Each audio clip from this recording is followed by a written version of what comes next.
Namaku Putri. Aku lahir dan besar di sebuah desa kecil di lereng gunung, tempat di mana matahari terbit selalu menyapa dengan hangat dan embun pagi masih setia membasahi dedaunan. Hidupku sederhana sebelum aku mengenal Mas Alvan. Aku adalah anak bungsu dari 3 bersaudara, dan sejak kecil aku dididik untuk menjadi perempuan yang mandiri. Ayahku, seorang petani yang keras namun penyayang, selalu berkata bahwa perempuan harus bisa berdiri di atas kakinya sendiri. Ibu, perempuan tangguh yang menjual gorengan di pasar, mengajarkanku arti kerja keras sejak aku masih duduk di bangku sekolah dasar. Aku tumbuh menjadi pribadi yang cukup pendiam tapi teguh pada pendirian. Setelah lulus dari pendidikan guru, aku memilih untuk menjadi pengajar honorer di sebuah sekolah dasar negeri dekat rumah. Gajinya tidak seberapa, hanya Rp1.200.000 sebulan, tapi aku bahagia. Melihat anak-anak desa yang polos dan haus akan ilmu, membuatku merasa pekerjaanku bermakna. Setiap pagi aku berangkat dengan sepeda motor butut peninggalan ayah, menyusuri jalan desa yang berbatu, dan pulang saat senja mulai turun. Hidupku damai, tenang, dan aku pikir mungkin seperti inilah hidupku selamanya. Hingga suatu hari, seorang pria bernama Mas Alvan datang ke desaku. Pertemuan pertama kami terjadi di sebuah acara pengajian bulanan di rumah tetangga. Mas Alvan waktu itu masih terlihat segar, rambutnya rapi disisir, kemejanya dimasukkan ke dalam celana bahan, dan senyumnya, senyumnya itu yang pertama kali membuat hatiku bergetar. Dia adalah keponakan dari tetangga sebelah, seorang pemuda kota yang sedang bertugas di perusahaan distribusi ternama di ibu kota kabupaten. Wajahnya tampan dengan sedikit janggut tipis yang membuatnya terlihat dewasa. "Kamu Putri, ya? Tetangga sini bilang kamu guru yang paling baik di SD desa," sapanya saat kami berpapasan di halaman. Aku hanya tersenyum malu dan mengangguk. Tidak banyak bicara. Tapi dari situ, Mas Alvan mulai sering muncul di desaku. Awalnya dengan alasan, sedang ada proyek di desa ini, lalu, kebetulan lewat, lalu, sengaja mampir, dengan membawa oleh-oleh makanan dari kota. Ibuku yang cerdik langsung mencium maksudnya. "Itu anak mau deketin kamu, Put," bisiknya suatu malam sambil menyiapkan dagangan untuk esok hari. "Tapi hati-hati, anak kota beda dengan kita." Aku hanya tersenyum mendengar nasihat ibuku. Tapi aku tak bisa memungkiri, kehadiran Mas Alvan mulai mengisi ruang-ruang kosong di hatiku yang selama ini ku biarkan sendiri. Dia selalu tahu bagaimana membuatku tertawa, bagaimana membuat hari-hariku terasa lebih berwarna. 3 bulan berlalu dengan kedekatan yang semakin intens. Mas Alvan akhirnya menyatakan niatnya dengan cara yang sangat tradisional. Dia datang ke rumah bersama orang tuanya, lengkap dengan bawaan yang menurut adat desa disebut sirih seulas. Ayahku yang kaku dan pendiam, untuk pertama kalinya aku lihat tersenyum lebar ketika Mas Alvan dengan sopan menyatakan ingin meminangku. "Saya janji akan menjaga Putri dengan baik, Pak. Saya punya pekerjaan tetap, penghasilan cukup, dan saya akan berusaha menjadi suami yang bertanggung jawab," ucap Mas Alvan di hadapan kedua orang tuaku. Ayah hanya mengangguk. "Bukan harta yang kami lihat, Nak. Tapi bagaimana kau menjaga anak kami? Putri itu anak baik. Jangan sampai kau sakiti." "Saya janji, Pak." Dan aku, yang berdiri di balik pintu dapur dengan jantung berdebar tak karuan, merasa bahwa inilah jawaban dari doa-doaku selama ini. Pernikahan kami dilangsungkan sederhana tapi meriah. Tidak ada pesta megah, hanya resepsi kecil di halaman rumah dengan tumpeng dan hidangan seadanya. Tapi bagi kami, itu cukup. Aku ingat dengan jelas malam pertama kami sebagai suami istri, saat Mas Alvan menggenggam tanganku dan berkata, "Kita hidup sederhana aja ya, Put. Yang penting kita sehat dan bahagia." Aku tersenyum dan bersandar di bahunya. "Iya, Mas. Aku bersyukur punya suami seperti Mas Alvan." Hari-hari pertama pernikahan terasa seperti mimpi indah yang tak ingin ku sadari. Kami tinggal di rumah kontrakan sederhana di pinggiran kota, tempat Mas Alvan bekerja. Rumah itu kecil, hanya 1 kamar tidur, ruang tamu yang menyatu dengan dapur, dan kamar mandi sempit di belakang. Tapi aku mencintai rumah itu. Aku menghiasnya dengan tirai bermotif bunga, mengatur perabotan seadanya, dan selalu memastikan rumah rapi dan bersih ketika Mas Alvan pulang kerja. Mas Alvan saat itu adalah pria yang sangat bertanggung jawab. Setiap pagi, sebelum matahari benar-benar terbit, dia sudah bangun dan menyiapkan air hangat untukku. Dia setia mengantarku ke sekolah dengan motornya, meskipun sekolah tempatku mengajar letaknya berlawanan arah dengan kantornya. Aku nggak mau kamu naik angkutan umum sendirian. Put, kamu terlalu cantik buat dilepas begitu aja, katanya sambil tersenyum genit. Di kantor, Mas Alvan dikenal sebagai karyawan yang disiplin. Dia adalah supervisor di sebuah perusahaan distribusi yang cukup besar, mengawasi pengiriman barang ke berbagai toko di wilayah kabupaten. Penghasilannya cukup besar, sekitar 4 juta sebulan, yang pada masa itu terbilang lumayan untuk kehidupan sederhana seperti kami. Dengan penghasilannya, ditambah dengan gaji honorku, kami hidup nyaman. Tidak mewah, tapi cukup. Setiap malam, kami selalu menyempatkan makan malam bersama. Aku yang memasak, Mas Alvan yang membantu memotong sayur atau sekadar menemani di dapur sambil bercerita tentang pekerjaannya. Dia selalu memuji masakanku, bahkan ketika hanya nasi dengan telur dadar dan sayur bening. Enak banget masakan istriku, katanya suatu malam sambil menyantap habis sepiring nasi. Aku bisa kenyang seharian cuma makan masakan kamu. Aku tertawa kecil. Lebay, Mas. Beneran.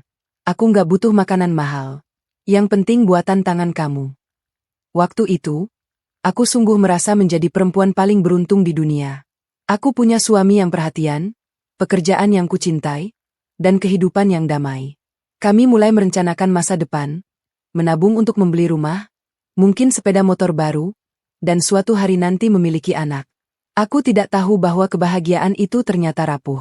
Aku tidak tahu bahwa badai sedang menunggu di ujung jalan, siap menghancurkan semua mimpi indah yang kami bangun bersama.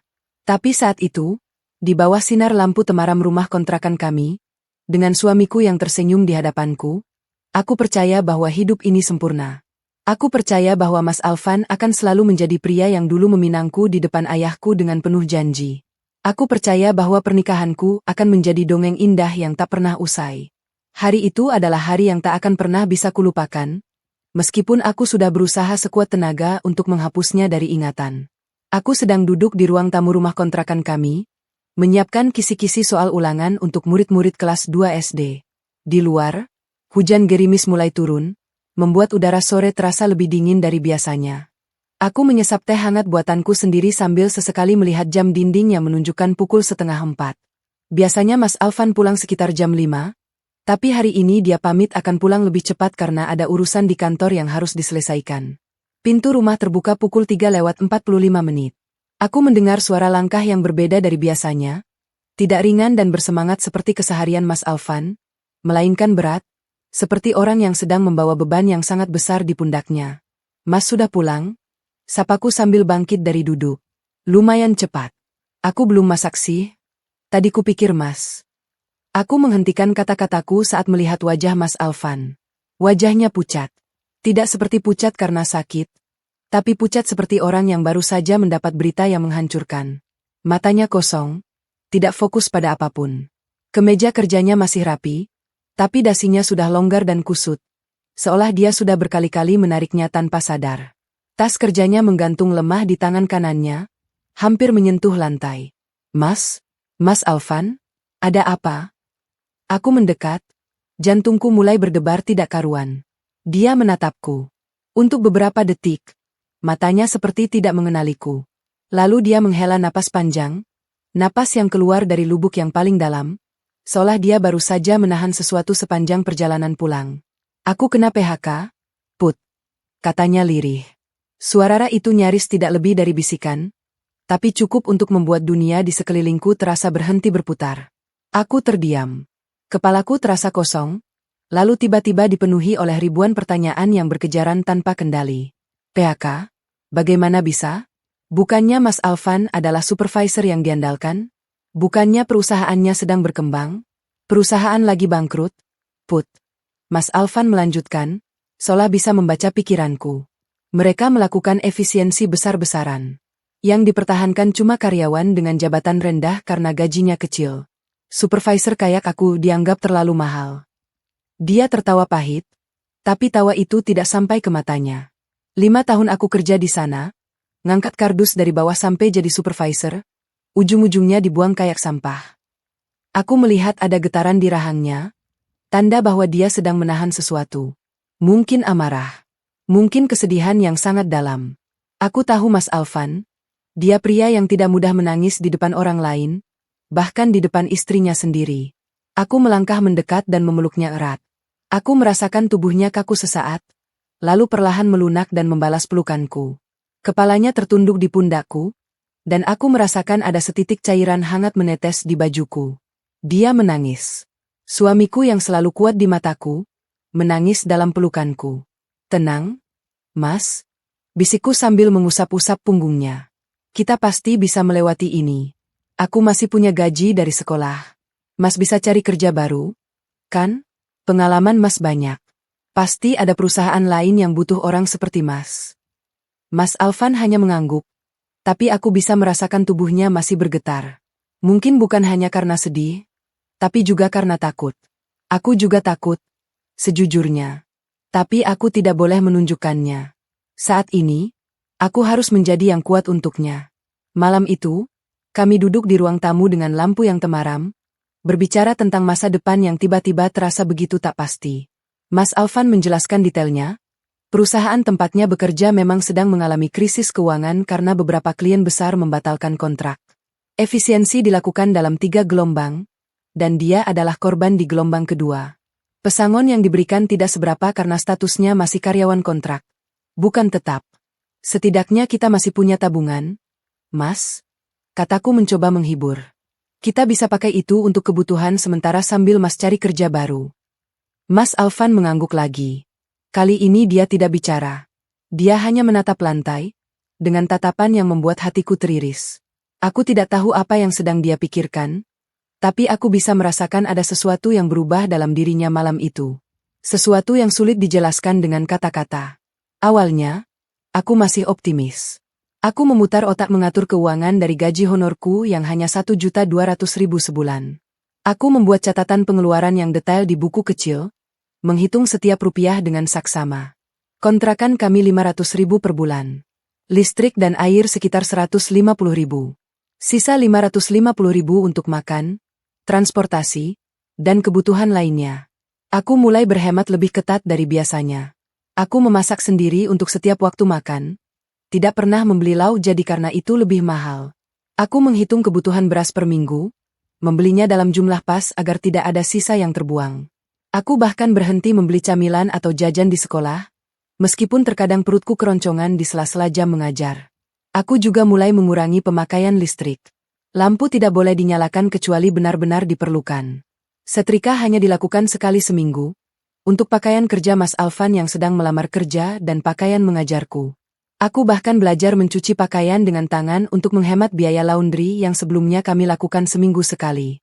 Tapi yang paling berat bagiku adalah saat aku harus melewatkan makan siang. Di sekolah, aku biasanya membeli nasi bungkus seharga 10.000. Sekarang, aku membawa bekal dari rumah, nasi putih dengan lauk seadanya, atau kadang hanya nasi dengan sambal. Beberapa rekan guru mulai memandangku dengan tatapan aneh. Mungkin bertanya-tanya mengapa aku tiba-tiba berubah menjadi sangat irit. Aku tidak peduli. Yang aku pikirkan hanyalah bagaimana membuat uang 1.200.000 itu cukup untuk kami berdua, sampai Mas Alvan mendapatkan pekerjaan baru.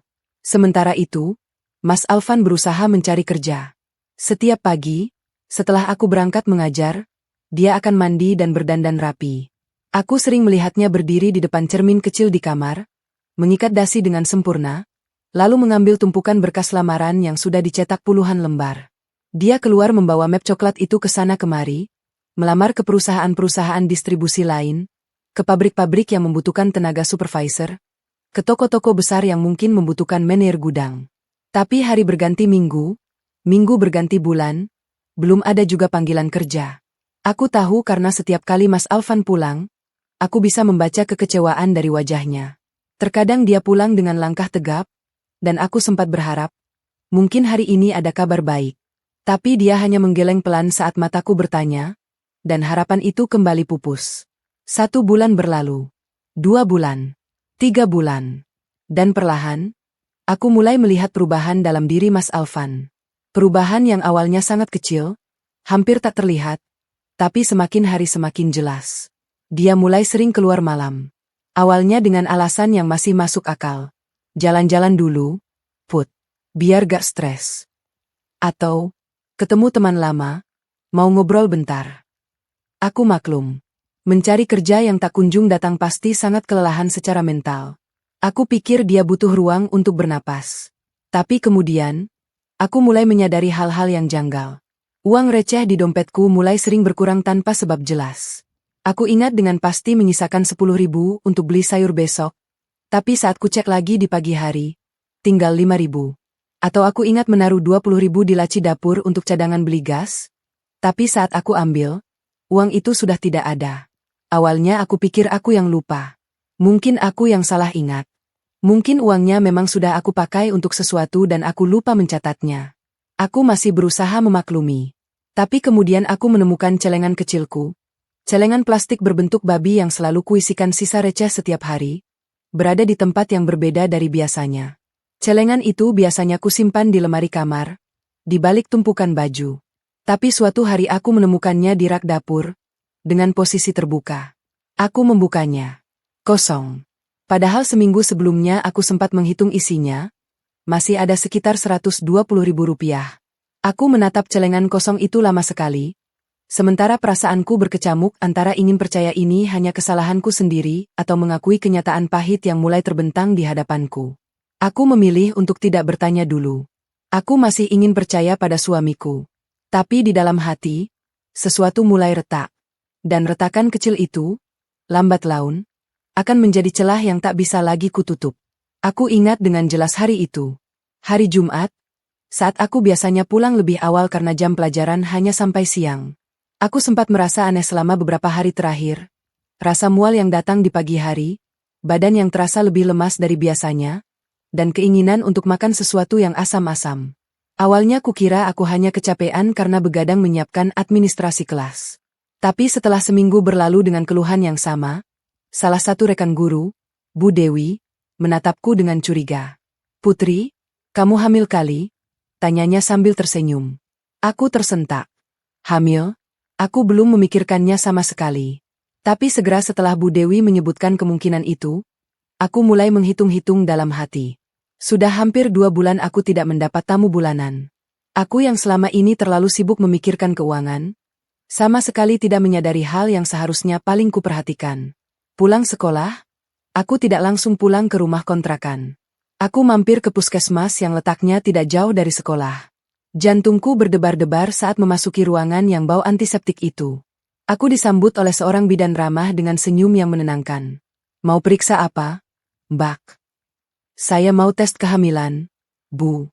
Soalnya sudah 2 bulan ini saya belum datang bulan," kataku agak ragu. Bidan itu mengangguk paham. Dia memberiku instruksi singkat, lalu membiarkanku di kamar pemeriksaan. Aku melakukan tes pack itu dengan tangan gemetar. Aku tidak tahu harus merasa apa, senang atau takut. Aku berdoa dalam hati, memohon apapun hasilnya, semoga aku diberi kekuatan. Aku menunggu 3 menit yang terasa seperti 3 jam. Bidan itu masuk kembali dan mengambil alat tes pack yang sudah kusimpan di meja. Dia melihatnya sebentar, lalu tersenyum lebar. "Selamat, Mbak. Positif hamil." Aku terdiam. Aku menatap garis 2 pada tes pack itu, lalu menatap perutku yang masih rata, lalu kembali menatap bidan itu dengan mata yang tiba-tiba terasa panas. Positif. Aku hamil. Aku akan menjadi seorang ibu. Kegembiraan itu datang seperti gelombang yang tidak bisa kutahan. Aku tersenyum, lalu tiba-tiba menangis. Bidan itu memelukku, mengira aku menangis karena bahagia. Dan memang aku bahagia. Tapi di balik kebahagiaan itu, ada rasa khawatir yang langsung menyergap pikiranku. Bagaimana kami akan membiayai kehamilan ini? Bagaimana nanti dengan bayi yang lahir? Uang saja untuk kebutuhan makan sehari-hari aku sudah jungkir balik mengaturnya. Kontrakan saja kadang aku harus memutar otak agar tidak telat bayar. Dan sekarang, aku hamil. Aku pulang dengan perasaan campur aduk yang sulit dijelaskan. Di satu sisi, ada kebahagiaan yang sangat besar karena aku akan memiliki buah hati. Aku sudah membayangkan sejak kecil menjadi seorang ibu, menggendong bayi kecilku, menyusui, melihatnya tumbuh dan berkembang. Tapi di sisi lain, ada ketakutan yang begitu dalam tentang masa depan. Sepanjang perjalanan pulang, aku terus memegang perutku. Di dalam sana, ada kehidupan kecil yang belum ku ketahui jenis kelaminnya, tapi sudah membuatku merasa sangat bertanggung jawab.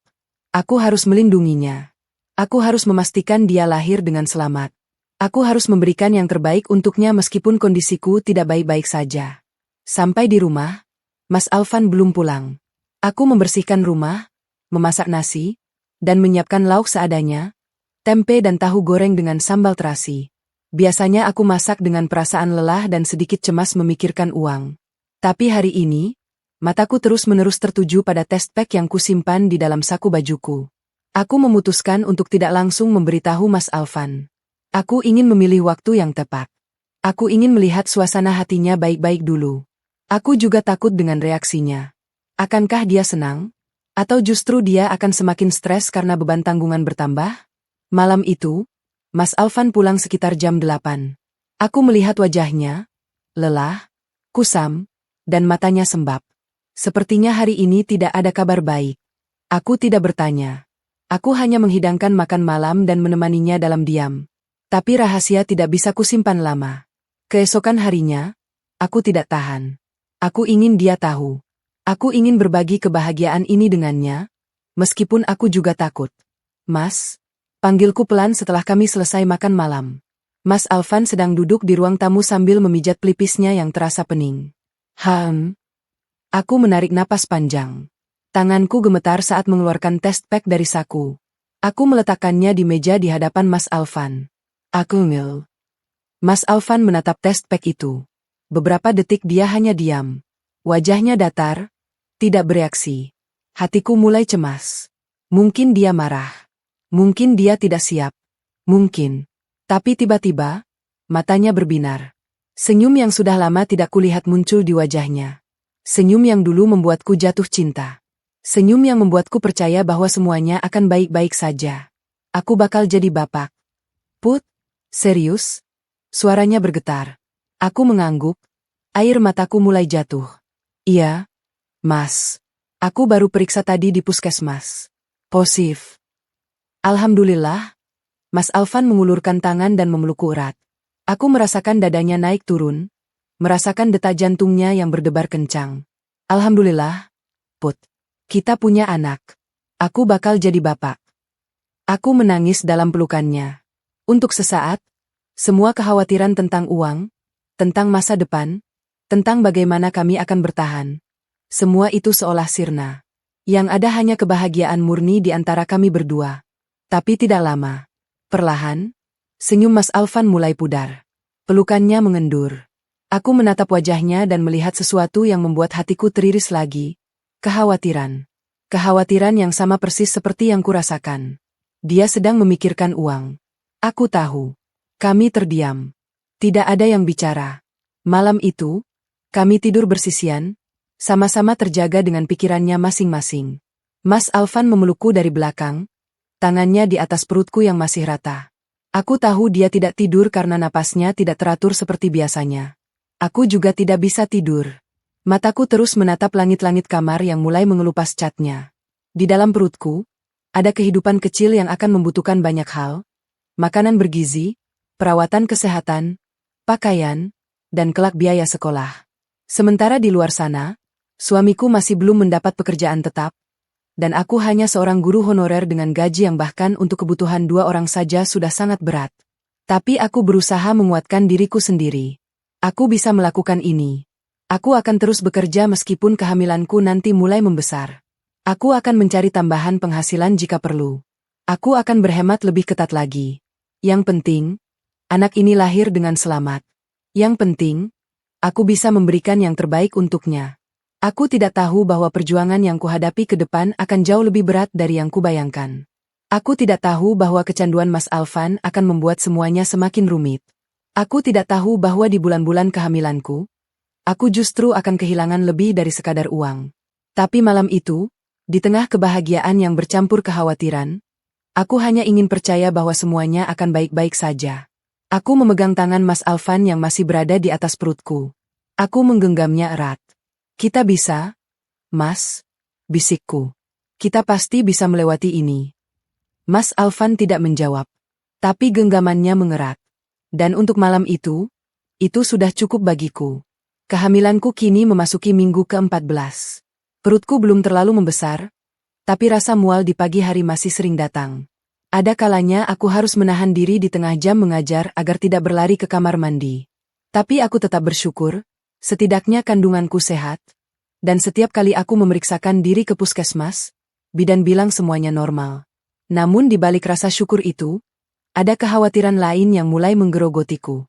Kekhawatiran yang tidak berhubungan dengan kehamilanku, tapi tentang sesuatu yang jauh lebih mengancam. Kecurigaanku mulai muncul ketika uang di celengan kecilku, celengan yang kusisihkan khusus untuk biaya persalinan, berkurang drastis. Celengan itu adalah toples plastik bekas biskuit yang kusimpan di lemari pakaian, di balik tumpukan baju yang jarang kupakai. Isinya adalah hasil keringatku sendiri, dari gaji honorku yang kusisihkan sedikit demi sedikit, dari uang les privat yang kadang kuberikan, dari sisa belanja yang berhasil kuhemat. Aku ingat dengan sangat jelas, terakhir kali aku menghitung isi toples itu adalah 3 minggu lalu. Saat itu, uang di dalamnya sudah terkumpul sekitar 300.000 rupiah. Lumayan. Aku membayangkan jika terus kutabung sampai kelak aku melahirkan, mungkin bisa terkumpul 1 atau 2 juta. Cukup untuk biaya persalinan normal di puskesmas atau bidan kampung. Tapi hari ini, ketika aku membuka toples itu untuk menambahkan sisa uang belanja 20.000 rupiah, aku merasakan ada yang tidak beres. Toples itu terasa lebih ringan dari biasanya. Aku mengocoknya, mendengar suara uang logam yang tidak sebanyak biasanya. Dengan perasaan tidak enak, aku menuangkan seluruh isi toples ke atas kasur. Uang kertas dan logam berserakan di hadapanku. Aku mulai menghitung dengan jari yang sedikit gemetar. 100.000, 120, 150, 180. Aku menghitung ulang. Dari awal, lebih lambat, lebih teliti. 180.000 rupiah. Padahal 3 minggu lalu masih ada 300.000. Artinya, 120.000 rupiah lenyap tanpa jejak. Aku duduk di tepi kasur, menatap uang yang berserakan di hadapanku. Pikiranku berputar mencari penjelasan. Mungkin aku salah hitung dulu, mungkin aku yang lupa sudah mengambilnya untuk keperluan darurat, tapi aku tidak ingat pernah mengambil uang dari toples itu. Aku sangat disiplin dalam hal ini. Toples itu memang khusus kusimpan untuk persalinan, bukan untuk kebutuhan sehari-hari. Aku memutuskan untuk menunggu. Mungkin ada penjelasan rasional di balik semua ini. Tapi perasaanku berkata lain. Perasaan itu, yang sudah lama kusimpan dan coba kutinggalkan, kembali muncul. Perasaan yang mengatakan bahwa ada sesuatu yang tidak beres, bahwa ada yang disembunyikan dariku. Beberapa hari kemudian, aku menemukan petunjuk lain. Saat itu, aku sedang mencuci pakaian kotor yang menumpuk di keranjang. Seperti biasa, aku memeriksa saku-saku celana dan kemeja sebelum memasukkannya ke dalam air sabun.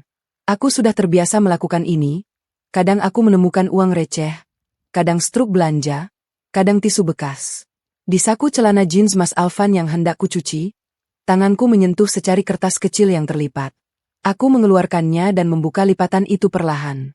Kertas itu adalah struk transfer dari sebuah bank online.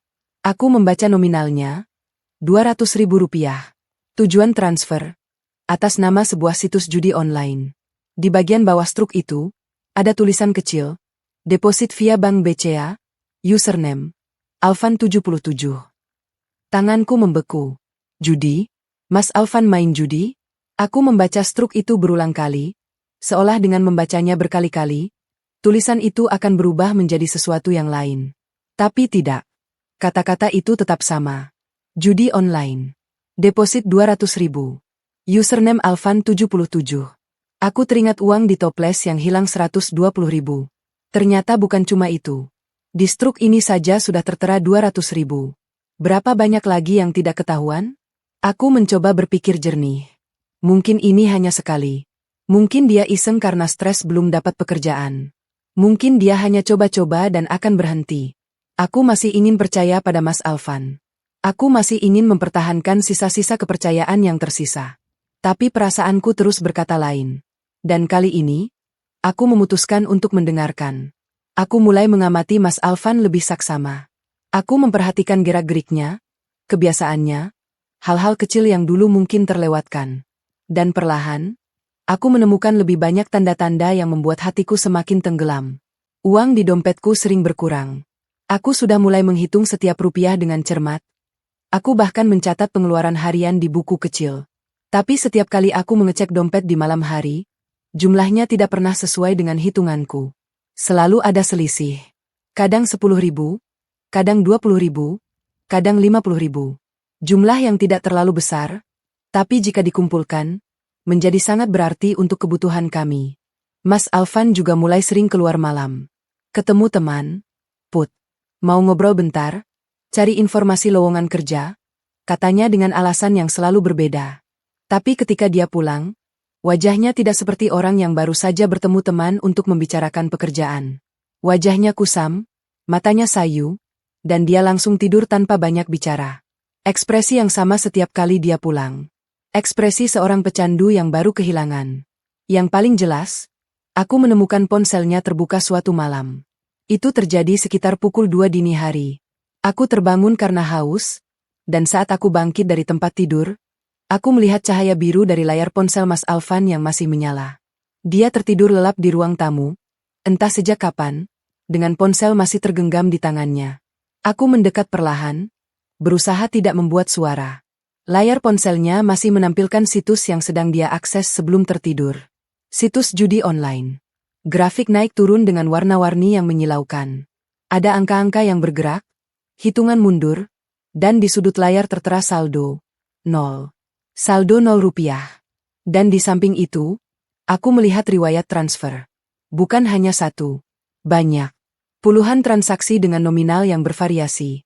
50.000, 100.000, 200.000, 500.000. Semuanya ditujukan ke rekening yang sama, bandar judi online itu. Aku menggulir layar ke bawah, mencari tahu kapan transaksi itu dimulai. Ternyata sudah berbulan-bulan. Sejak 3 bulan setelah dia di PHK. Sejak aku masih percaya bahwa dia sedang berusaha mencari pekerjaan dengan sungguh-sungguh. Sejak aku masih berpikir bahwa uang yang hilang dari dompetku adalah karena kelupaanku sendiri. Lalu aku melihat sesuatu yang membuat jantungku berhenti berdetak sejenak. Riwayat transfer dari rekeningku. Rekeningku. Bukan rekening bersama, tapi rekening pribadiku yang kuyakin aman karena kartu ATM-nya kusimpan di dalam lemari, di dalam amplop coklat, di balik tumpukan buku.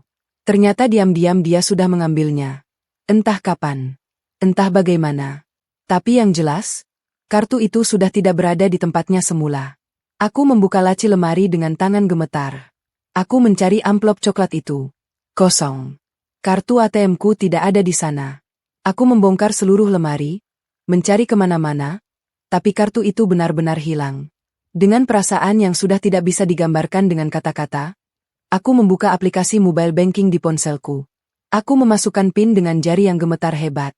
Butuh 3 kali percobaan karena jariku terus salah menekan tombol. Akhirnya, layar menampilkan saldo rekeningku.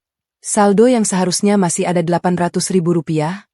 Uang yang kusisihkan dengan susah payah untuk persalinan dan kebutuhan minggu ini, kini tersisa 120.000 rupiah. Aku jatuh terduduk di lantai.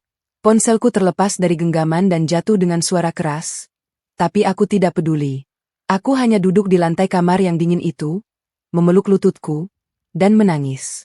Bukan hanya karena uang, tapi karena pengkhianatan.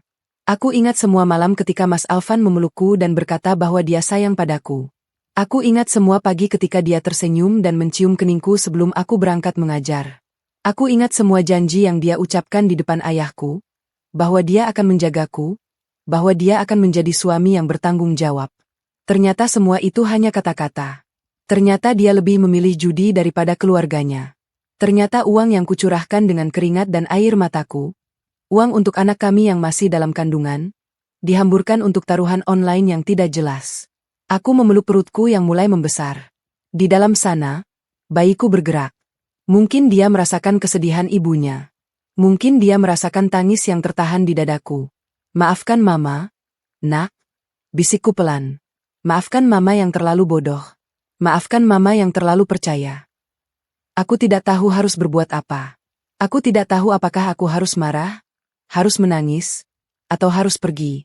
Yang aku tahu, malam ini, sesuatu di dalam diriku mati.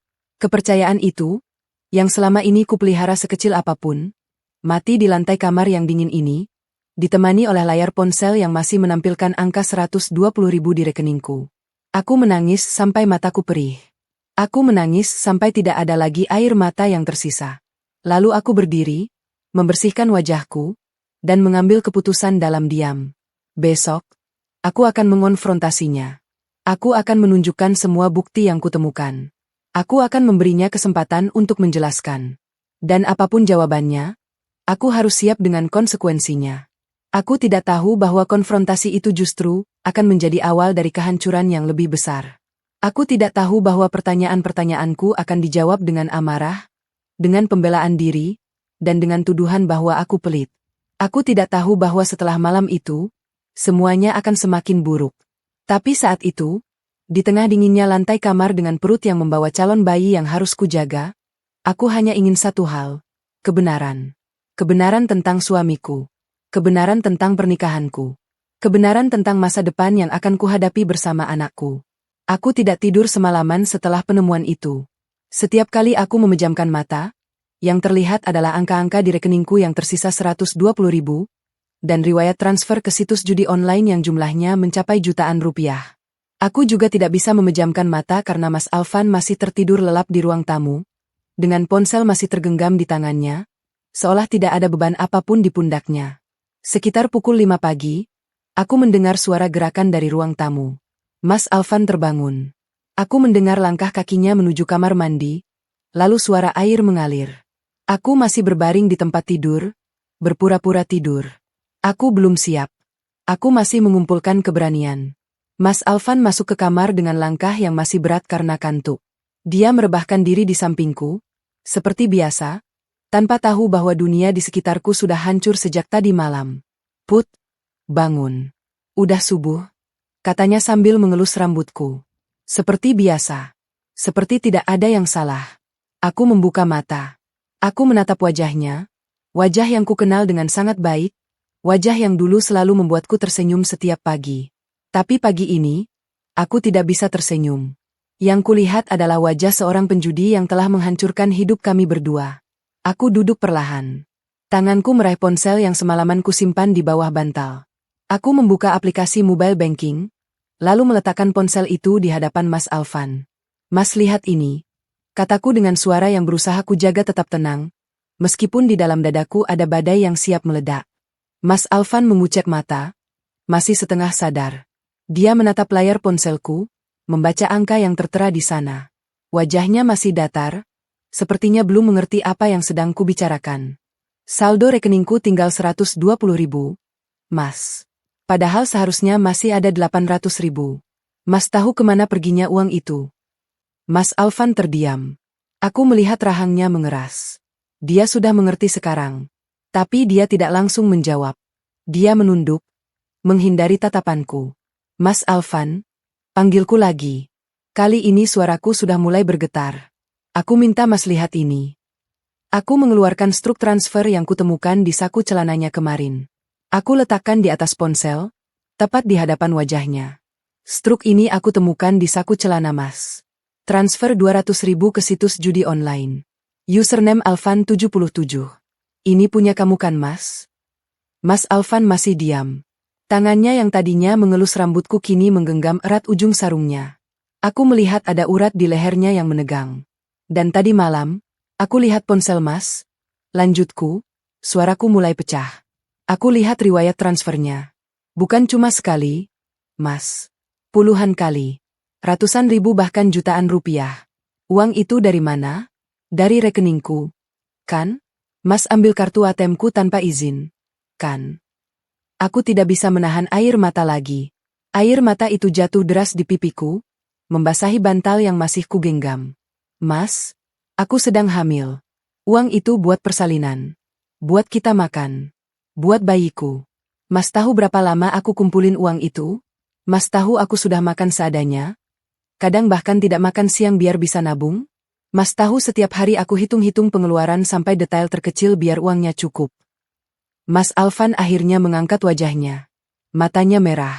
Tapi yang kulihat di sana bukan penyesalan. Bukan. Yang kulihat adalah pembelaan diri. Aku cuma cari tambahan. Put. Katanya dengan nada datar. Aku terperangah. Tambahan? Mas, ini judi. Bukan kerja. Mas bukan cari tambahan. Mas malah kehilangan uang. Bukan uang Mas, tapi uangku. Uang untuk anak kita. Aku tahu. Suaranya meninggi. Aku juga tahu aku hamil. Makanya aku cari jalan biar dapat uang banyak. Judi online itu bisa kasih untung besar kalau beruntung. Tapi Mas tidak beruntung. Mas malah habiskan uang kita. Mas lihat rekeningku. Tinggal 120.000. Itu cuma cukup untuk makan seminggu. Itu pun kalau dihemat. Kontrakan kita sudah jatuh tempo 3 hari lagi. Mas Alvan, kita tidak punya uang. Mas Alvan bangkit dari tempat tidur. Dia berdiri di hadapanku dengan tangan mengepal. Aku melihat wajahnya berubah. Dari datar menjadi marah. Jadi kamu menyalahkan aku? Kamu pikir aku senang kalah? Kamu pikir aku mau kerja keras tapi ujung-ujungnya di PHK? Kamu pikir aku nggak malu jadi suami yang nggak bisa ngasih nafkah? Mas, aku tidak menyalahkan Mas di PHK. Tapi ini judi, Mas. Ini dosa. Ini juga bodoh. Mas tahu sendiri kita nggak punya uang, tapi Mas malah pakai uang untuk judi. Bodoh? Dia mendekat. Kamu bilang aku bodoh. Aku mundur. Aku belum pernah melihat Mas Alvan seperti ini. Matanya menyala dengan amarah yang tidak kukenali. Aku ini kepala rumah tangga, Putri. Aku yang berhak menentukan bagaimana uang dipakai. Kamu cuma istri, tugas kamu nurut. Aku menangis semakin keras. Tapi Mas, itu uangku. Hasil jerih payahku sendiri. Mas tidak bekerja, Mas tidak punya penghasilan, tapi Mas berani-beraninya ambil uangku tanpa izin dan pakai untuk judi. Lalu Mas bilang aku cuma istri yang harus nurut. Jadi kamu sekarang menghina aku karena aku nggak punya kerja? Kamu pikir aku nggak berusaha? Setiap hari aku keluar bawa lamaran, tapi nggak ada yang terima. Kamu pikir itu enak? Mas, aku tidak menghina. Tapi ini. Diam. Bentakannya membuatku tersentak. Aku membeku di tempat. Air mataku berhenti sejenak, digantikan oleh rasa takut yang tiba-tiba menyergap. Mas Alvan meraih bantal dan melemparkannya ke dinding. Dia berjalan mondar-mandir di kamar, tangannya terus mengepal dan melepaskan. Aku belum pernah melihatnya semarah ini. Kamu nggak pernah mengerti perasaanku, Putri. Kamu nggak pernah tahu bagaimana rasanya jadi laki-laki yang nggak bisa ngasih nafkah buat keluarganya. Kamu nggak pernah tahu bagaimana beratnya setiap hari harus keluar bawa lamaran tapi ditolak terus. Kamu nggak pernah tahu. Tapi Mas, aku juga bekerja. Mas, aku juga berusaha. Tapi Mas malah. Berhenti. Dia membanting pintu kamar dan keluar. Aku mendengar suara pintu depan terbuka dan ditutup dengan keras. Lalu hening. Aku duduk di tempat tidur dengan tubuh yang gemetar hebat. Aku tidak tahu harus berbuat apa.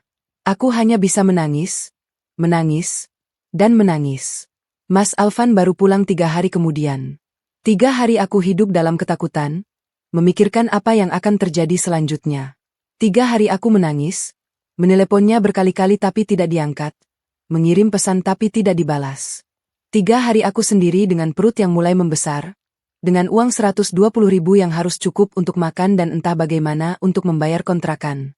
Ketika Mas Alvan pulang, aku berusaha bersikap biasa. Aku pikir mungkin dia sudah tenang. Mungkin dia sadar.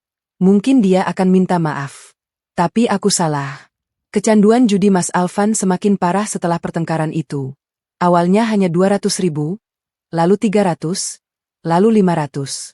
Kadang dia menang, tapi lebih sering kalah. Dan setiap kali kalah, dia akan mencari cara untuk mendapatkan uang lagi. Aku sudah tidak bisa menyimpan uang di rumah. Aku harus menyembunyikan kartu rekeningku di tempat yang tidak dia ketahui. Aku meminjamkan kartu itu pada ibuku untuk disimpan. Dan setiap kali butuh uang, aku harus menelepon ibu untuk mentransfernya. Aku mulai membawa dompetku kemana-mana. Bahkan saat tidur ku simpan di bawah bantal dengan posisi yang sulit dijangkau. Tapi Mas Alvan tetap mencari cara. Suatu hari aku pulang mengajar dan mendapati rumah dalam keadaan berantakan. Bukan seperti kemalingan, tapi seperti seseorang yang sedang mencari sesuatu dengan tergesa-gesa. Lemari terbuka, laci-laci berserakan, tumpukan baju berantakan di lantai. Dan aku menyadari ada beberapa barang yang hilang. Kipas angin yang masih bagus. Rice cooker. Setrika listrik. Bahkan ponsel lamaku yang sudah tidak terpakai tapi masih bisa dijual. Mas Alvan menjualnya. Tanpa izinku. Untuk judi. Mas, Kamu jual barang-barang itu? Tanyaku malam itu, setelah dia pulang dengan wajah lesu, wajah seorang pecandu yang baru saja kalah. Kita butuh uang, Put. Jawabnya singkat. Tapi itu barang penting. Mas. Kipas angin buat apa? Kita nggak punya kipas sekarang. Nanti kalau malam panas, kita pakai apa? Rice cooker juga penting buat masak nasi. Mas pakai uangnya buat apa? Dia tidak menjawab. Aku tahu jawabannya. Judi. Mas pakai buat judi lagi, kan? Suaraku pecah. Mas Alvan, tolong sadarlah. Kita sudah tidak punya apa-apa lagi. Uangku habis. Barang-barang habis dijual. Mas mau sampai kapan begini? Mas Alvan menatapku dengan tatapan yang dingin. Tatapan yang tidak pernah kulihat sebelumnya, bahkan saat pertengkaran pertama kami dulu. Jangan salahkan aku terus, Putri. Aku melakukan ini semua untuk keluarga kita. Aku cari jalan supaya kita bisa hidup enak lagi. Tapi Mas, ini judi. Ini tidak pernah membuat orang hidup enak. Ini hanya membuat orang jatuh lebih dalam. Kamu nggak percaya sama aku? Ya? Kamu pikir aku nggak bisa menang? Kamu pikir aku nggak bisa balikin semua uang yang sudah hilang? Mas Alvan, tidak ada yang bisa balikin uang dari judi. Yang ada hanya kehilangan lebih banyak. Tolong, Mas. Aku mohon. Berhentilah. Tapi Mas Alvan hanya mendengus. Dia berjalan ke kamar dan merebahkan diri di tempat tidur, membelakangiku. Aku berdiri di ambang pintu kamar, menangis tanpa suara. Malam itu, untuk pertama kalinya, aku tidur di ruang tamu. Aku tidak bisa tidur di sampingnya. Aku tidak bisa berada di dekatnya. Aku takut. Bukan takut dia akan menyakitiku secara fisik. Tapi takut pada apa yang akan terjadi pada kami. Takut pada masa depan. Takut pada anak yang masih dalam kandunganku. Peristiwa yang mengubah segalanya terjadi pada suatu sore di bulan kelima kehamilanku. Bulan kelima yang seharusnya menjadi masa di mana seorang ibu mulai merasakan kebahagiaan. Karena tendangan-tendangan kecil bayinya mulai terasa. Bulan kelima yang seharusnya penuh dengan persiapan menyambut buah hati, memilih nama, merapikan kamar kecil untuk si calon bayi. Tapi tidak untukku. Bagiku, bulan kelima adalah bulan di mana aku mencapai titik terendah dalam hidupku. Titik di mana aku menyadari bahwa pernikahan yang kubangun selama 2 tahun ternyata adalah istana pasir yang siap runtuh kapan saja. Sore itu aku baru pulang mengajar. Perutku sudah mulai membesar dan aku sering merasa lelah. Sepeda motor butut peninggalan ayahku itu kutunggangi perlahan di jalan desa yang berbatu. Sesekali berhenti untuk mengatur napas yang terasa pendek. Aku merasa sangat lelah, bukan hanya secara fisik tapi juga mental. Hari-hari terakhir ini aku selalu diliputi kecemasan yang tidak bisa kujelaskan. Setiap kali Mas Alvan keluar rumah, aku selalu berpikir akankah dia pulang? Akankah ada lagi barang yang hilang? Akankah ada lagi uang yang lenyap dari rekeningku? Sesampainya di rumah, aku berganti pakaian dengan gerakan lambat. Aku menatap perutku yang membulat di cermin. Kamu sehat, Nak? Bisikku sambil mengelusnya. Mama akan usahakan kamu sehat. Mama janji. Bayiku bergerak, seolah membalas sapaan itu. Aku tersenyum tipis, mungkin satu-satunya senyum yang bisa kuhadirkan hari ini. Aku melangkah menuju dapur. Stok makanan di rumah sangat menipis. Di kulkas kecil second yang kami beli tahun lalu, hanya tersisa sedikit tempe dan beberapa lembar daun singkong. Tidak ada telur, tidak ada tahu, tidak ada ikan asin. Hanya tempe dan daun singkong. Aku membuka lemari dapur, berharap menemukan sesuatu yang tersembunyi di balik celah-celahnya. Kosong. Hanya ada beras 0,5 kilogram di dalam karung plastik. Aku memasak dengan perasaan berat. Gaji bulan ini belum cair. Biasanya gaji honorku cair tanggal 25, tapi karena bulan ini ada libur panjang, pencairannya mundur sampai akhir bulan. Uang di dompetku tinggal Rp50.000. Aku sudah menghitungnya berkali-kali pagi tadi. Rp50.000 untuk 3 hari sampai gajian. Kontrakan sebesar Rp500.000 harus dibayar 3 hari lagi. Aku tidak tahu bagaimana caranya. Dan Mas Alvan? Dia sudah 3 hari tidak pulang. 3 hari sejak pertengkaran terakhir kami, ketika dia menjual kipas angin dan rice cooker tanpa izinku. Dia bilang dia ikut teman kerja proyek. Tapi aku tahu dia menghilang karena hutang judinya menumpuk. Aku tahu karena beberapa kali aku mendengar namanya disebut di warung depan, dikait-kaitkan dengan utang ke sana kemari. Aku malu. Bukan karena utang itu, Tapi karena aku harus berpura-pura tidak tahu di depan orang-orang yang mulai bertanya-tanya. Aku menggoreng tempe seadanya. Hanya 2 potong. Aku ingin menghemat. 1 potong untuk makan malam ini, 1 potong untuk lauk besok pagi. Daun singkong aku rebus dengan sedikit garam. Tidak ada sambal yang sudah diulek, jadi aku membuat sambal terasi seadanya dengan cobek yang sudah retak di ujungnya. Di sela-sela memasak, aku merasakan bayiku bergerak lagi. Tendangan kecil yang seharusnya. Tapi kali ini aku melihat sesuatu yang berbeda. Matanya tidak hanya sembab karena lelah, tapi ada amarah yang bergolak di sana. Sesuatu yang gelap. Sesuatu yang membuat naluriku sebagai wanita dan calon ibu langsung terpicu. Aku harus berhati-hati. Mas sudah pulang? Aku baru masak. Kita makannya? Ucapku berusaha tenang meskipun jantungku berdebar tidak karuan. Dia tidak menjawab. Dia berjalan ke dapur, matanya langsung tertuju ke meja makan. Nasi putih, 2 potong tempe goreng, sayur daun singkong rebus, dan sambal terasi. Dia menatap meja itu lama sekali. Aku bisa melihat urat di lehernya menegang. Tangannya mulai gemetar. Apa ini? Suaranya datar. Sangat datar. Tapi justru itu yang membuat bulu kuduku meremang. Lauknya cuma tempe. Mas, stok lagi habis. Besok baru gajian. Embe. Bentakannya membuatku tersentak. Aku mundur selangkah tanpa sadar. Setiap hari aku disuruh makan tempe. Tempe terus. Istri macam apa yang cuma bisa masak tempe untuk suaminya? Aku mencoba tetap tenang meskipun hatiku sudah berdesir ketakutan. Mas, uang kita. Wang, jangan bawa-bawa uang. Kamu pelit. Putri, kamu sama sekali nggak mau ngasih aku uang. Padahal aku ini kepala rumah tangga. Aku yang berhak megang uang. Darahku mendidih mendengar tuduhannya. Selama ini aku yang bekerja, aku yang mengatur keuangan, aku yang berhemat, aku yang kadang tidak makan siang demi menghemat uang. Sementara dia mengambil uangku tanpa izin, menjual barang-barang rumah tangga, dan menghabiskan semuanya untuk judi. Dan sekarang dia berani menuduhku pelit? Aku tidak bisa lagi menahan diri. Semua amarah yang kupendam selama berbulan-bulan meledak saat itu juga. Mas Alvan, berani sekali Mas bilang aku pelit? Mas sendiri yang diam-diam ambil kartu ATM-ku tanpa izin. Mas sendiri yang habiskan uang tabungan persalinanku buat judi. Uang 800.000 tinggal 120.000. Mas sendiri yang jual kipas angin, rice cooker, semua barang di rumah buat judi. Dan Mas bilang aku pelit. Aku lakukan itu buat kita. Aku cari tambahan. Tambahan? Itu judi? Mas. Mas bukan cari tambahan. Mas malah kehilangan uang. Uang hasil keringatku sendiri. Aku yang kerja. Aku yang ngajar.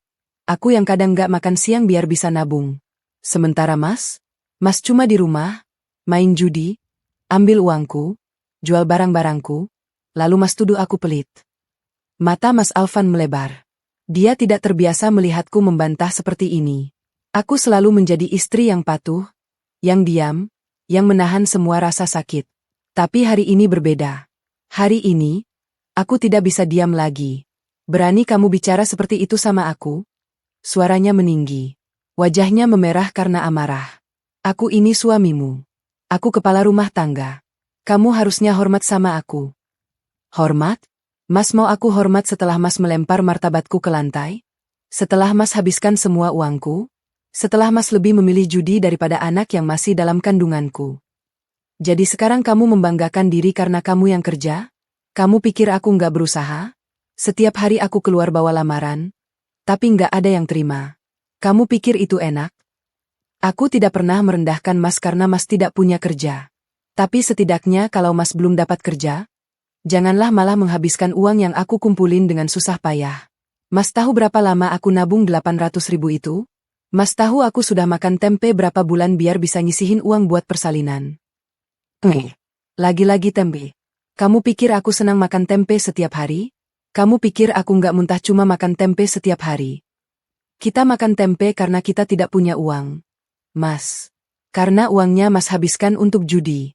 Kalau Mas tidak berjudi, mungkin kita masih bisa makan lauk yang layak. Mas sendiri penyebabnya. Tapi Mas berani-beraninya marah-marah sama aku. Aku tidak sempat bersuara lagi. Sebuah tamparan keras mendarat di pipi kiriku. Kepalaku tersengal ke samping. Duniaku berputar sejenak. Ada rasa panas yang menyebar dari pipi hingga ke pelipis, disusul dengungan panjang di telinga. Aku tidak mendengar apa-apa selama beberapa detik. Hanya suara samar seperti aku berada di dalam air. Tangan kananku masih menggenggam erat tepi meja dapur, satu-satunya yang menahanku agar tidak tersungkur. Pelan-pelan, aku menoleh kembali menatapnya. Mas Alvan berdiri di hadapanku dengan tangan masih terangkat. Dadanya naik turun dengan cepat. Matanya merah, liar, seperti orang yang tidak lagi mengenali siapa yang ada di depannya. Tapi aku melihat dengan jelas, di balik amarah itu, dia sadar. Dia sadar betul apa yang baru saja dia lakukan. Dan dia tidak menyesal. Itu baru permulaan kalau kamu masih berani membantah aku. Suaranya parau, membelah dengungan di telingaku. Aku tidak menjawab. Aku tidak menangis. Aku hanya mengangkat tangan kananku perlahan, menyentuh pipiku yang terasa panas dan mulai membengkak. Mataku tidak lepas dari wajahnya. Dan di saat itu, aku tahu, tidak ada lagi yang perlu dipertahankan dari pernikahan ini. Bukan karena tempe. Bukan karena judi. Bukan karena uang yang habis. Tapi karena pria yang dulu ku kenal sebagai Mas Alvan, yang pernah meminangku dengan hormat di depan orang tuaku, yang pernah mengantarku ke sekolah setiap pagi dengan senyum, yang pernah berkata bahwa dia akan menjagaku selamanya. Pria itu sudah mati. Yang berdiri di hadapanku sekarang adalah orang asing. Pria asing yang baru saja menampar istrinya yang sedang hamil 5 bulan. Aku melepaskan genggamanku dari tepi meja. Perlahan, tanpa terburu-buru, aku berjalan menuju pintu. Kamu mau kemana? Bentaknya dari belakang. Aku tidak menjawab. Aku terus berjalan. Putri, aku bicara sama kamu. Tangannya meraih pundakku. Dia memutar tubuhku dengan kasar. Wajahnya kembali berada di hadapanku. Merah, marah, tapi di matanya ada sesuatu yang lain. Kebingungan. Mungkin juga ketakutan. Tapi aku tidak peduli lagi. Lepaskan, kataku pelan. Aku belum selesai bicara. Lepaskan, Mas Alvan. Suaraku tidak meninggi. Tidak bergetar. Itu membuatnya terkejut. Tangannya mengendur, dan aku melepaskan diri dengan mudah. Aku membuka pintu. Udara sore menyambutku dengan hangat. Beberapa tetangga mulai berkerumun di depan rumah, mendengar suara pertengkaran dan mungkin juga tamparan yang baru saja terjadi. Mereka menatapku dengan mata yang penuh tanya. Ada yang melihat pipiku yang membengkak, ada yang melihat perutku yang membesar. Aku tidak peduli. Putri, teriak Mas Alvan dari ambang pintu. Kalau kamu lewat pintu itu, kita selesai. Aku cerai kamu. Aku nggak akan pernah maafkan kamu. Aku berhenti sejenak. Aku menoleh ke belakang. Aku menatap wajahnya untuk terakhir kalinya. Wajah yang dulu membuatku jatuh cinta. Wajah yang kini membuatku muak. Selamat tinggal, Mas Alvan.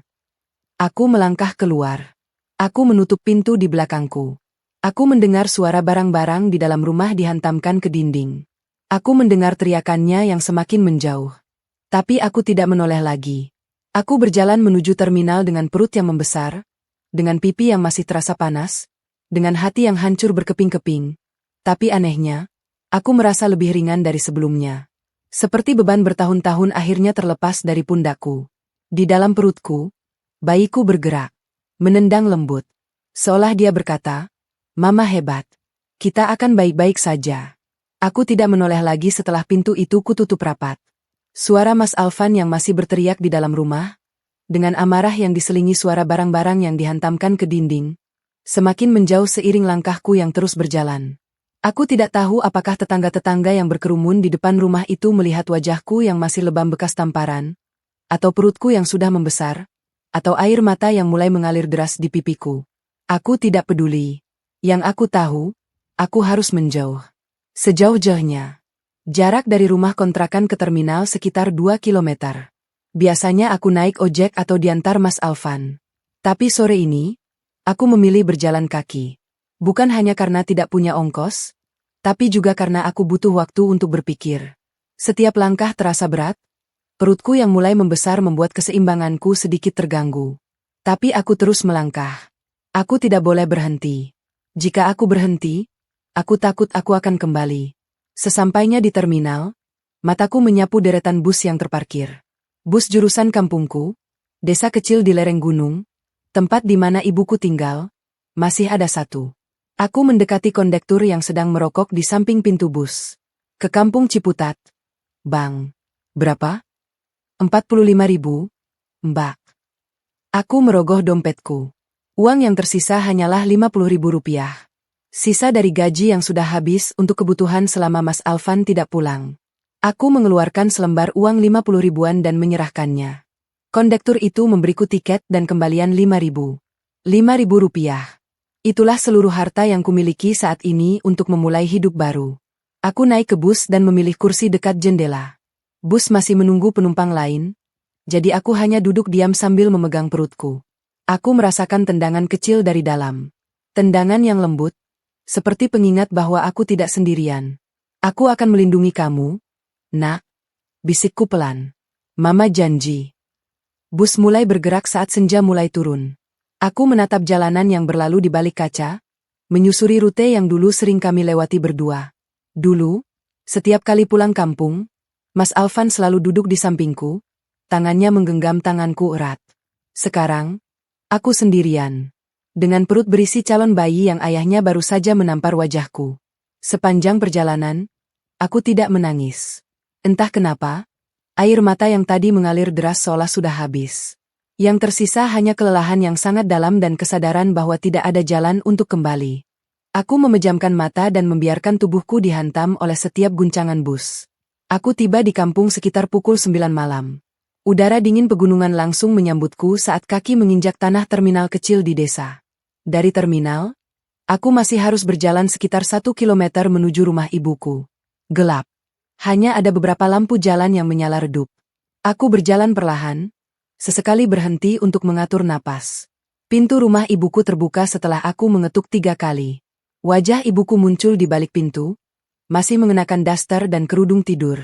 Matanya membelalak saat melihatku berdiri di depan pintu dengan tas ransel di punggung, perut yang membesar, dan wajah yang masih lebam.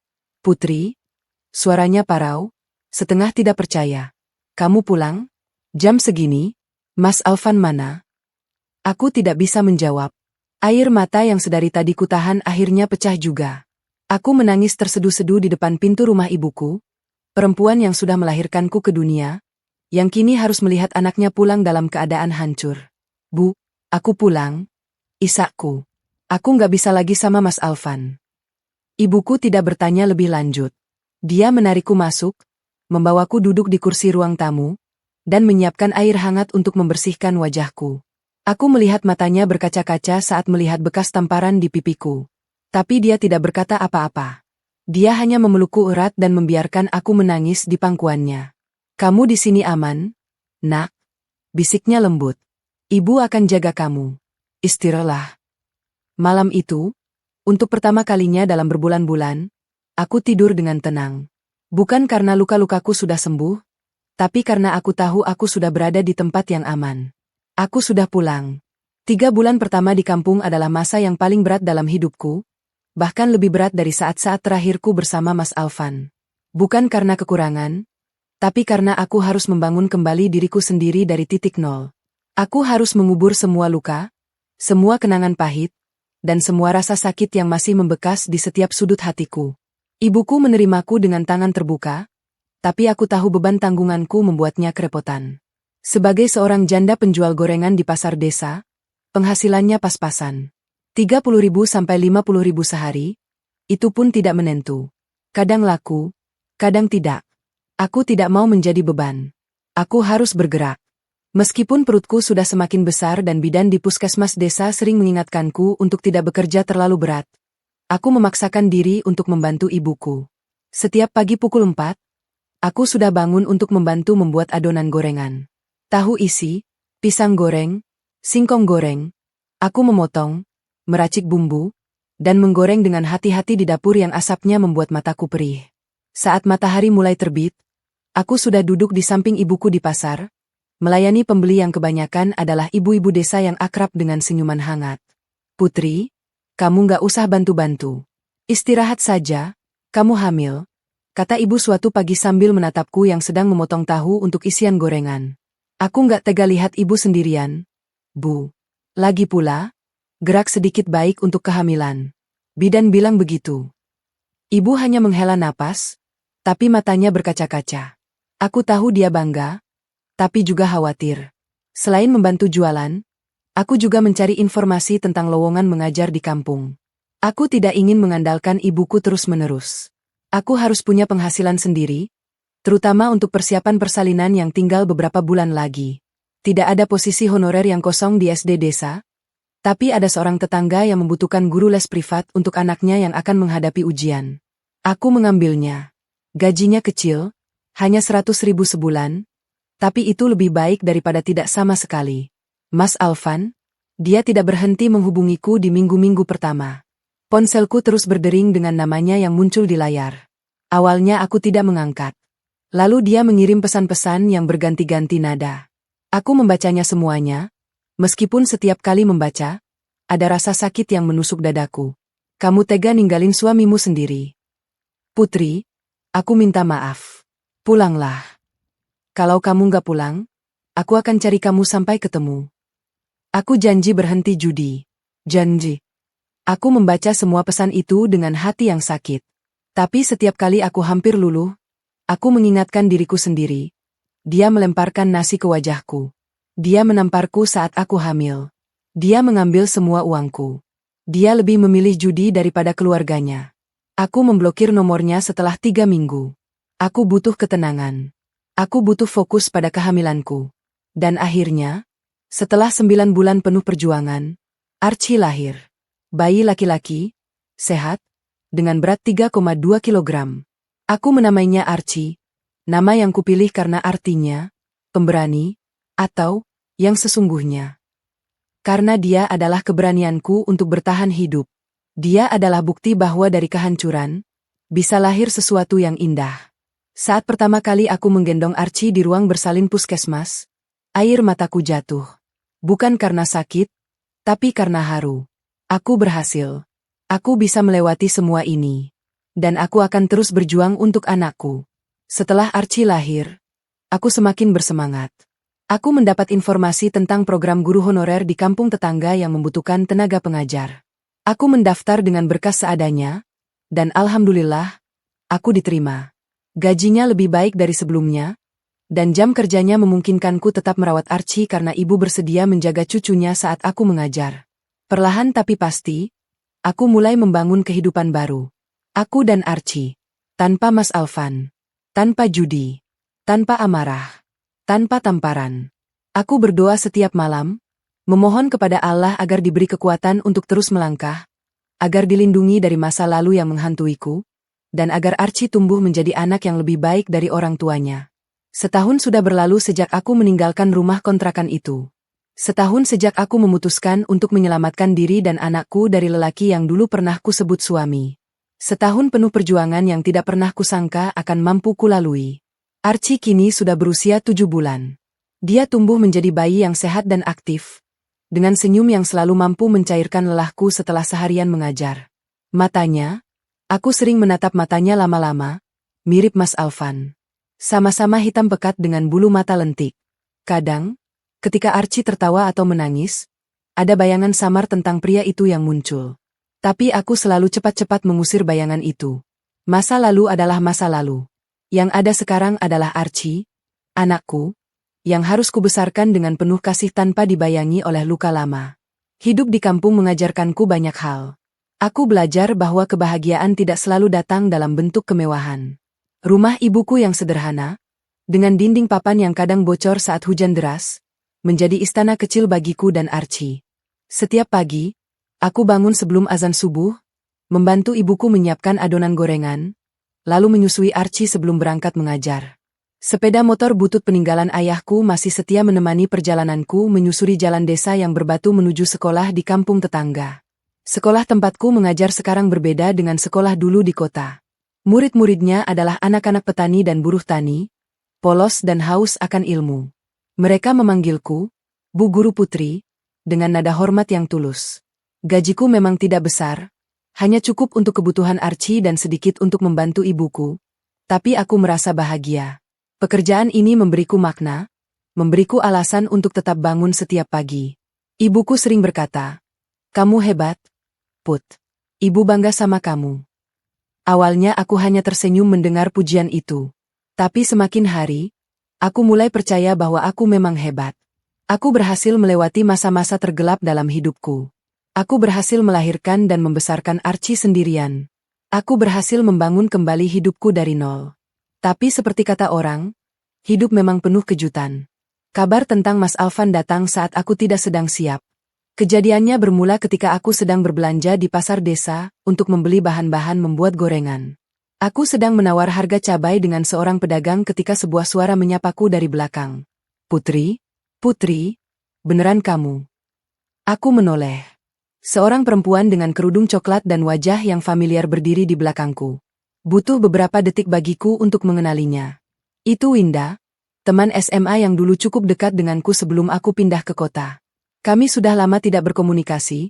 Setahuku dia menikah dan tinggal di kecamatan sebelah. "Winda? Kamu, Win." Aku tersenyum, meskipun ada sedikit kegugupan. Winda dulu dekat dengan teman-teman Mas Alvan juga. "Iya, aku. Lama nggak ketemu, Put. Kamu sekarang di sini?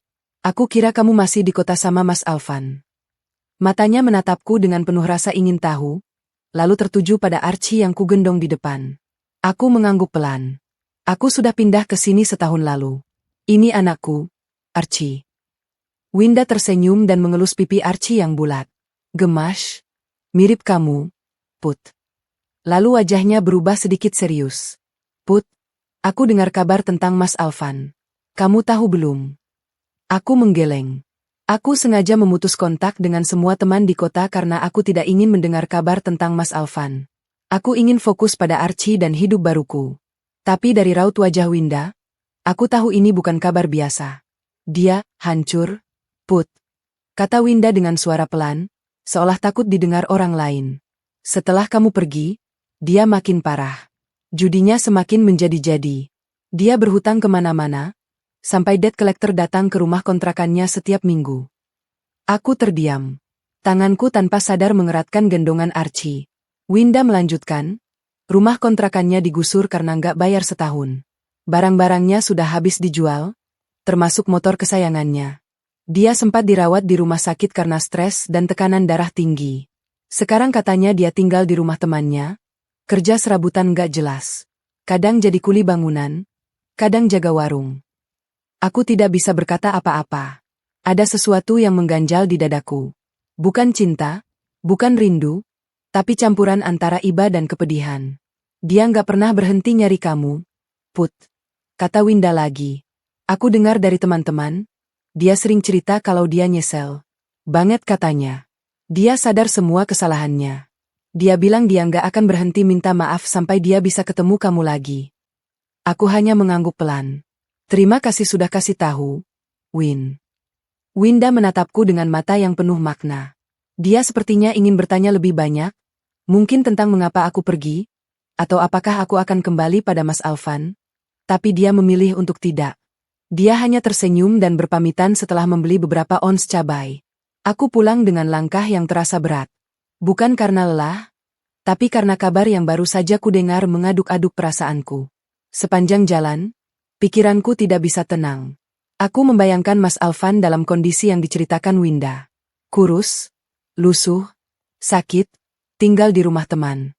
Aku membayangkan wajahnya yang dulu tampan dan rapi, kini menjadi kusam dan tak terurus.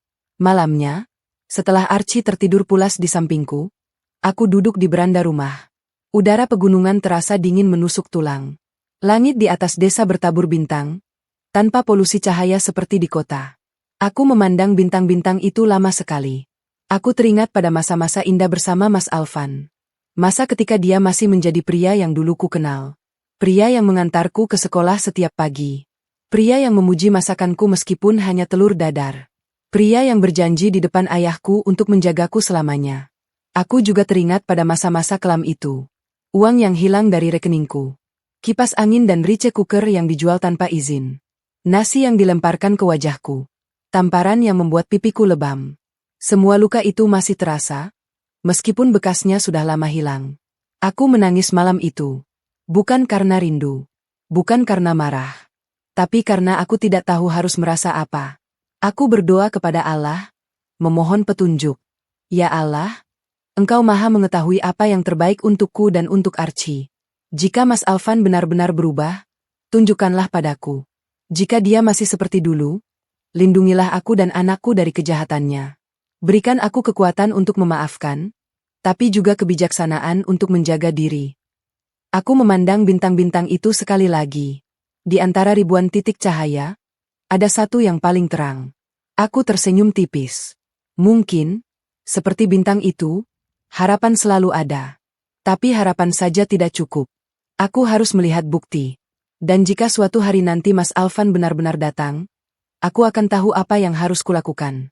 2 minggu setelah mendengar kabar dari Winda, Mas Alvan datang ke kampungku. Saat itu aku sedang duduk di teras sambil menggendong Archie. Sore hari, angin sejuk bertiup dari lereng gunung. Tiba-tiba bayangan panjang menyaput lantai di depanku. Wih! Aku mendongak. Mas Alvan berdiri di depan pagar. Aku hampir tidak mengenalinya. Tubuhnya kurus kerempeng, pakaian lusuh, wajah kusam dengan janggut lebat. Dia terlihat seperti orang yang sudah melewati badai yang sangat berat. Tapi di matanya ada penyesalan yang dalam dan ketakutan yang tulus. Aku berdiri perlahan, masih menggendong Archie. Ibuku muncul dari dalam rumah, lalu mengangguk memberiku isyarat bahwa aku yang memegang kendali. Mas Alvan membuka pagar dan masuk. Langkahnya sempoyongan. Dan kemudian, di depan mataku, di depan ibuku, di depan tetangga yang mulai berkerumun, dia berlutut. Aku mohon, Putri, katanya dengan suara serak. Aku mohon maaf. Air matanya jatuh. Aku belum pernah melihat Mas Alvan menangis. Aku tahu aku sudah keterlaluan. Aku tahu aku sudah menyakiti kamu. Aku tahu aku sudah mengambil semua uangmu, menjual barang-barangmu, melempar nasi ke wajahmu, menamparmu saat kamu hamil. Aku monster, Putri. Aku benar-benar monster. Mas Alvan. Aku sudah berubah, Put. Setelah kamu pergi, aku sadar. Aku kehilangan segalanya, bukan cuma uang, tapi kamu. Dan aku sadar, kamu adalah satu-satunya hal dalam hidupku yang benar-benar berarti. Matanya beralih ke Archie. Itu, anak kita. Aku mengangguk. Archie. Namanya Archie. Mas Alvan tersedu-sedu. Archie, maafkan aku tidak ada di sampingmu saat dia lahir. Maafkan aku sudah menjadi ayah yang tidak pernah ada. Dia menatapku dengan mata berkaca-kaca. Aku nggak akan minta kamu langsung menerimaku. Aku tahu aku nggak pantas. Tapi aku mohon, kasih aku kesempatan. Aku sudah berhenti judi. Sudah 1 tahun. Aku ikut rehabilitasi. Aku kerja keras sekarang, kuli bangunan, jaga warung. Aku ingin jadi ayah yang baik untuk Archie. Dan jika suatu saat nanti kamu memberi kesempatan, aku ingin jadi suami yang baik untukmu lagi. Aku menatapnya lama. Luka yang dia buat masih terasa. Tapi di balik tubuh kurus dan wajah lusuhnya, aku melihat ketulusan yang sudah lama hilang. Mas Alvan, kataku pelan. Aku nggak bisa langsung memaafkan Mas. Luka itu masih dalam. Tapi aku bisa memberi Mas kesempatan untuk membuktikan apa yang Mas katakan. Perlahan. Bukan sebagai suamiku dulu, tapi sebagai ayah untuk Archie. Mas Alvan terisak di lututnya. Dia menunduk dalam-dalam, bahunya bergetar. Terima kasih, Putri. Terima kasih. Aku janji. Aku nggak akan sia-siakan kesempatan ini. Aku mengulurkan tangan untuk membantunya berdiri. Dia menerimanya dengan gemetar. Saat berdiri, dia menatap Archie. Bayi itu menatapnya dengan mata hitam pekat. Mata yang sama persis dengan matanya. Tiba-tiba Archie tertawa. Mas Alvan tersenyum. Senyum tulus yang sudah lama tidak kulihat. Senyum yang dulu membuatku jatuh cinta. Aku memandang langit senja yang mulai memerah. Angin sejuk berembus membawa wangi tanah basah. Di dalam dadaku, ada perasaan yang sudah lama tidak kurasakan. Harapan. Bukan harapan bahwa semuanya akan langsung indah seperti dongeng. Tapi harapan bahwa dari kehancuran, sesuatu bisa dibangun kembali. Perlahan. Luka demi luka. Kepercayaan demi kepercayaan. Archie tertawa lagi, meraih jari kurus ayahnya dengan tangan mungilnya. Mas Alvan menatap anaknya dengan mata penuh haru. Aku tersenyum. Dalam hati, aku berdoa.